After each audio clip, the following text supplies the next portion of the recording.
What is up, everyone? Welcome to another episode of DIY Workshop. And today we are going to finish off the box. We're going to assemble everything in the car and do the final wiring. As you can see, the box is looking quite nice, actually, I might say. So, you know the drill. Stay tuned and let's crack on with the work. Okay, now that I've got a crudely made box, and I say crudely, really crudely made box, first time TIG welding, can't complain. Either way, it's not going to be visible that much. I'm just going to put some hinges so that the lid closes, and I'm going to put some hinges at the bottom as well, and then some latches.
Okay, so now that this box is very crudely mounted, the rest of the day is going to be arts and crafts, basically. I'm just going to embellish it. I'm going to cut these tabs here because I don't need them, flatten this up a little bit, and then trim this because this wasn't cut properly.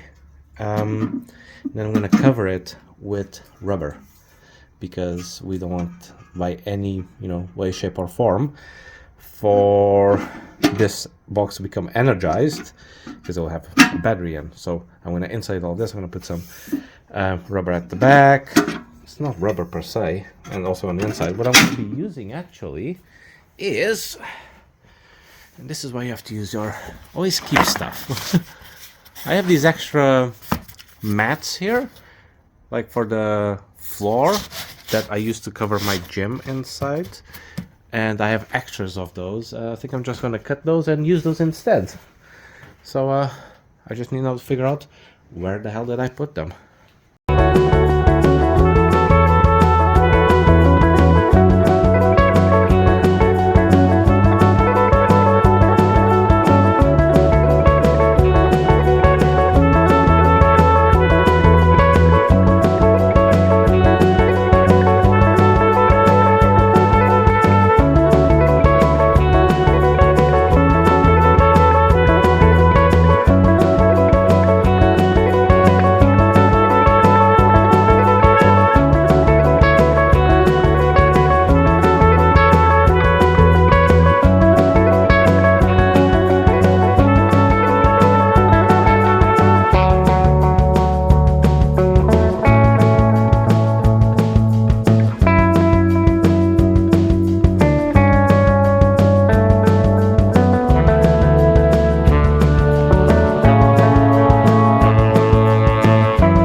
not looking that bad.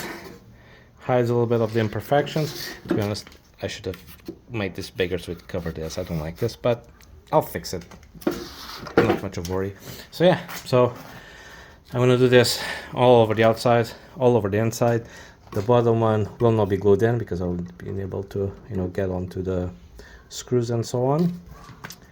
But yeah, let's just carry on now cleaning and gluing stuff.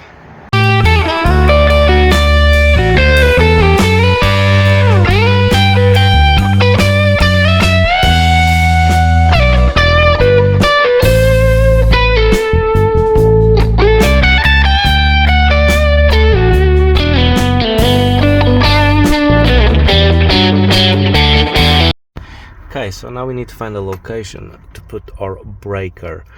I'm thinking about putting it here, which means I just have to drill a couple of holes there, and I'm gonna put some rivets so then the cable can actually connect to here. Yep.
This is gonna go. A little riv knot. I'm gonna put some extreme thread locker here or something to glue them in place as well, just so they don't spin. Hopefully they won't, but you never know. Okay, one down, one to go. These are hard as hell to put in.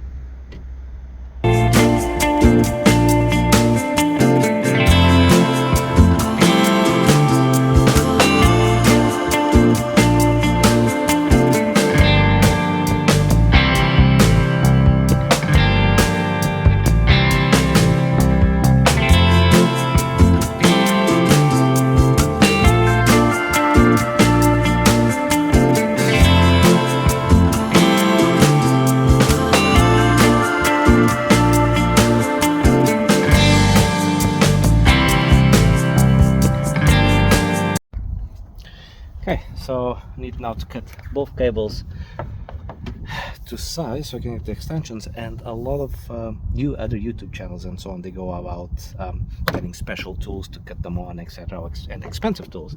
You know what I use? This, a gardening shear. This is to cut thick branches, and although it doesn't do a wonderful job with the rubber, it does wonders with the copper. See? There you go. Don't spend a lot of money on specialized tools if you get some of these. Okay, so now this is for the terminals. Yeah. So I just need to get this up and crimp it.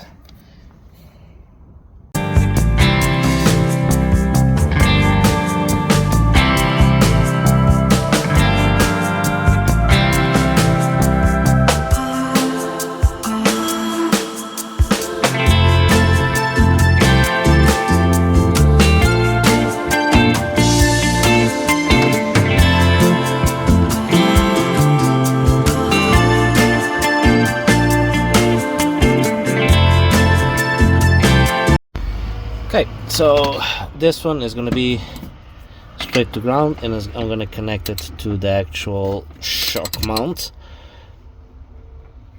It's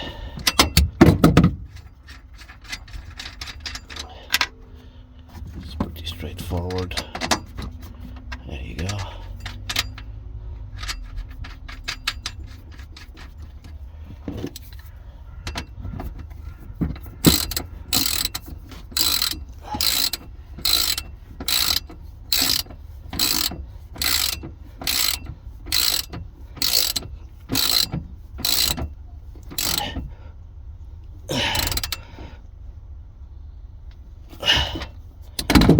it. Now this one can go. Actually, go to the negative on the battery as well. And then there's another here, which is also straight to the negative of the battery. So these two will be connected.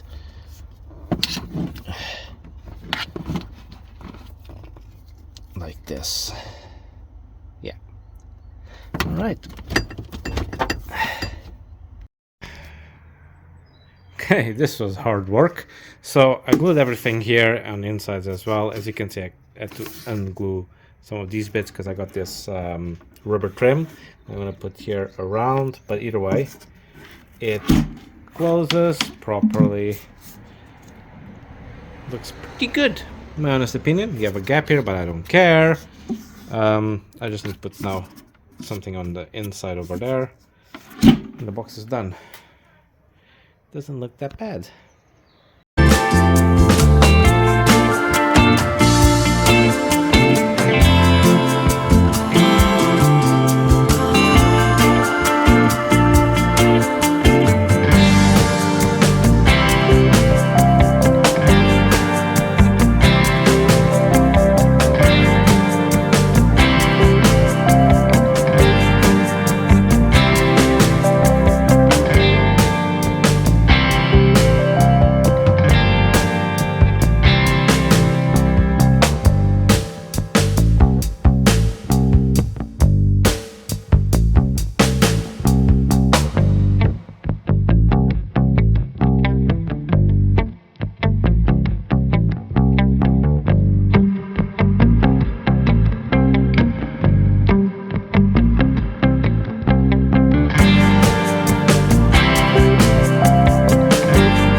And there it is, fully assembled battery box. Looks a little bit like a Prada bag, but you know, it wasn't on purpose. So I got a little latch here. This goes here. This opens up. Moment of truth. Let's actually see if the battery fits. It's gonna be fun doing this one-handed. Second. There you go. Snug fit. Plenty of room at the top. What I'm going to do afterwards is just I'm going to actually have a little bit of put that radiator sealant sponge that I had left over here at the top, so that, you know, if you hit some speed bumps, the battery doesn't go up and down.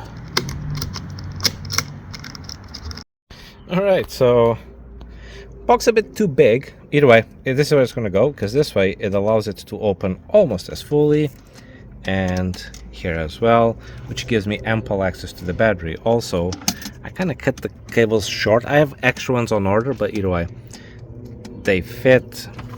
Everything fits very nicely. So now I just need to bolt it to the floor. I think I'm gonna put 4 bolts. I know that there's this big overhang section here. I don't like it, but either way, it's not the end of the world. I'm gonna bolt it down, and to do that I need to jack up the car, because the bolts are gonna come out from this area here. So yeah, let's jack it up. So what I'm gonna be doing now is I've marked several holes here. I'm gonna just drill them. I think I might just space them out accordingly, but it doesn't matter. This is all gonna be covered. So I'm gonna drill these holes here. I'm gonna put some riv nuts so they can take some M10 bolts, and then actually, I'm going to drill. I'm going to go into the car, mark them, and then I'm going to drill through the car, see where they come out. The intention here is to put riv nuts, get a screw that's long enough to go through the plate, the riv nut, the car, and then see where it comes from the bottom, and then I might just put like a sheet metal at the bottom of the car, just so that, you know, in case of an accident, if this has to move, it's not going to go rip through the rivets out or bend the sheet metal in the car itself. So we'll have like a sandwich plate. So that's what I'm going to be doing now.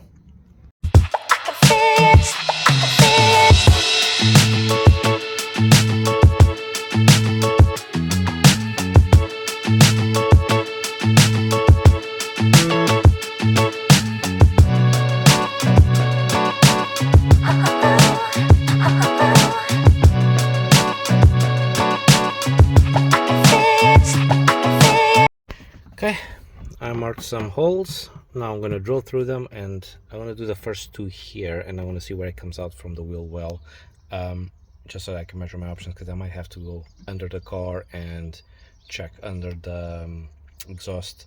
Hopefully not, but we'll see. Alright, so there you go, all done. I got size 17 big ass bolts. They're going to go here with washers. So now I'm just going to put the box and just tighten everything up. Actually, what I need to do first is put the covers back in. This is going to be a very smart thing. So I'm going to mark everything, cut them on, and then put the cover back in, and then I'm going to bolt everything up. Okay, done. It's attached, got all the screws in. Definitely not a one-person job. Also, what I did off camera, I replaced the latches, because that was too flimsy. So these ones now actually lock it up properly. There you go, nicely done, and it's right in place. So well, either way guys, that's what I have for today for day 2. Stick around, and next week we will be on part 3, and we will finally finish this off. So until then, don't forget, like, subscribe, hit the notifications, and let me know what you want to see next, and I'll see you next time. Take care.